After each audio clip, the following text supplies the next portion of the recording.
ನೀವು ರಾಜ್ಯಾಧ್ಯಕ್ಷ ಆದಮೇಲೆ ಆದರೂ ಬರ ಪರಿಹಾರದ ಬಗ್ಗೆ ಧ್ವನಿ ಎತ್ತಬೇಕಾಗಿತ್ತು. ನೀವು ಧ್ವನಿ ಎತ್ತಲಿಲ್ಲ. ಏನಾದರೂ ಮಾತಾಡಿದ್ರೆ ನಿಮ್ಮ ಐ ಟಿ ಸೆಲ್ ಇಟ್ಕೊಂಡು, ನಿಮ್ಮ ಐ ಟಿ ಟೀಮ್ ಇಟ್ಕೊಂಡು ತೇಜೋದಯ ಇಳಿತೀರಾ. ನಾನು ಕಳೆದ 2-3 ದಿನದಿಂದ ನೋಡ್ತಿದ್ದೀನಿ, ಒಬ್ಬ ರಾಜ್ಯಾಧ್ಯಕ್ಷರು ಇಶ್ಯೂಸ್ ಎಷ್ಟಿದಾವೆ ಮಾತಾಡೋಕ್ಕೆ, ಎಷ್ಟು ಗಂಭೀರ ವಿಚಾರಗಳಿದೆ ಮಾತಾಡೋಕ್ಕೆ, ಎಷ್ಟು ವಿಚಾರಗಳು ಮಾತಾಡ್ಬೋದು ಪ್ರತಿದಿನ ಒಂದು 4 ಪತ್ರಿಕೆ ಓದಿದ್ರೆ. ಅದೆಲ್ಲ ಬಿಟ್ಟು ಅದು ಏನು ಸರ್ ಹೇರ್ ಸ್ಟೈಲ್ ಸರ್, ಮಧು ಬಂಗಾರಪ್ಪನವ್ರ ಹೇರ್ ಸ್ಟೈಲ್ಗೆ ಕರ್ನಾಟಕದಲ್ಲಿ ಅವ್ರದ್ದೇ ಆದಂಥ ಫ್ಯಾನ್ಸ್ ಫಾಲೋವರ್ಸ್ ಇದ್ದಾರೆ. ನೀವ್ಯಾಕೆ ಅದ್ರ ಬಗ್ಗೆ ತಲೆ ಕೆಡಿಸ್ಕೊತೀರಾ? ಕಂಟೆಂಟ್ ಇಲ್ಲದೆ ಇದ್ದಾಗ, ಪ್ರಿಪ್ರೇಷನ್ ಇಲ್ಲದೆ ಇದ್ದಾಗ, ಅಡ್ವೈಸರ್ಸು ಬರೀ ಡೀಲ್ಗಳಿಗಿಳಿದಾಗ ಹಿಂಗಿರುತ್ತೆ ಕಂಟೆಂಟ್ ಪ್ರೆಸೆಂಟೇಷನ್. ಒಂದು 4 ಜನ ಡೈಲಿ ಓದಿ ಅಣ್ಣ ಇದು ವಿಚಾರ ಅಣ್ಣ ಅಂತ ಕರೆಕ್ಟಾಗಿ ಹೇಳಿದ್ರೆ,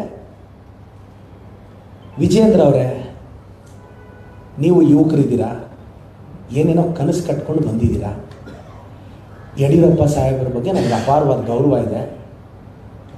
ಅವ್ರ ಮಗ ಅನ್ನೋ ಎಲಿಜಿಬಿಲಿಟಿನ ಪಕ್ಕಕ್ಕಿಟ್ಟರೆ ಸರ್, ಮತ್ತು ಯಾವ ಕಾರಣಕ್ಕೆ ತಾವು ರಾಜ್ಯಾಧ್ಯಕ್ಷರಾದರೆ ಅದನ್ನೊಂದು ಪಕ್ಕಕ್ಕಿಟ್ಟು ದಯವಿಟ್ಟು ಬ್ರೀಫ್ ಮಾಡಿ.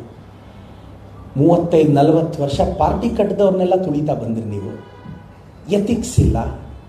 ನೀವು ನಮ್ಮ ಪಕ್ಷದ ಬಗ್ಗೆ, ನಮ್ಮ ಮುಖ್ಯಮಂತ್ರಿಗಳ ಬಗ್ಗೆ, ಉಪಮುಖ್ಯಮಂತ್ರಿಗಳ ಬಗ್ಗೆ ಮಾತಾಡಿದ್ರಿ. ವಿಜೇಂದ್ರ ಅವರೇ, ನೀವು BJP ರಾಜ್ಯಾಧ್ಯಕ್ಷರಲ್ವಾ, ಶಿಸ್ತಿನ ಪಕ್ಷ ಅಂತ ನಿಮ್ಮನ್ನು ನೀವೇ ಕರ್ಕೊಂಡಿದ್ದೀರಲ್ಲ. ಶಿಸ್ತಿನ ಪಕ್ಷ ಅಂದರೆ ಅದು ಕಾಂಗ್ರೆಸ್ ಸರ್. ನಮ್ಮ ಪಕ್ಷದಲ್ಲಿ ಯಾರಾದರೂ ಬಹಿರಂಗವಾಗಿ ನಮ್ಮ CM ಸಾಹೇಬ್ರನ್ನೋ DCM ಸಾಹೇಬ್ರನ್ನೋ ಮಾತಾಡಲಿ, ಕಿತ್ತು ಬಿಸಾಕ್ತೀವಿ ಸಾಯಂಕಾಲದಷ್ಟೊತ್ತಿಗೆ. ಈಶ್ವರಪ್ಪನವ್ರು ಮಾತಾಡ್ತಾನೆ ಇದ್ದಾರೆ, ಯತ್ನಾಳ್ ಸಾಹೇಬರು ಮಾತಾಡ್ತಾನೆ ಇದ್ದಾರೆ. ತೀರ್ಮಾನ ತಗೊಳ್ಳೋ ಗಟ್ಸ್ ಇಲ್ಲ ನಿಮಗೆ.